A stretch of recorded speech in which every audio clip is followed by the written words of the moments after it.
আম্মা আমি মাঠে গেলাম, তুমি দুয়া কইরো আমি যেন জিতে আসতে পারি বুঝছো।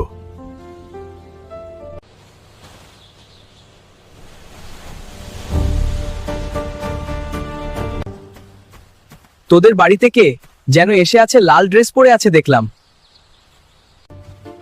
বাবা আমাদের বাড়ি থেকে আসছে বলো তো তুমি। আমা এই লাল ড্রেসটা পরে কে আসছে বলো তো, আর এই ছোট মেয়েটা কে? বাজানেই ছেলেটা হলো তোর ছোট ভাই, মনে নেই? মেলায় যে হারিয়ে গেছিল। সুপারম্যান বলল, ভাইয়া তুমি কি আমাকে ভুলে গেলা? মনে নাও আমার কথা, তোমার আমি কত কষ্ট করতেছে তোমাদের জন্য।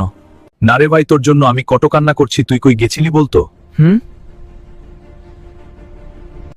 চল ভাই মাঠে গিয়ে আমরা আগের মতো করে ঘুড়ি উড়াই।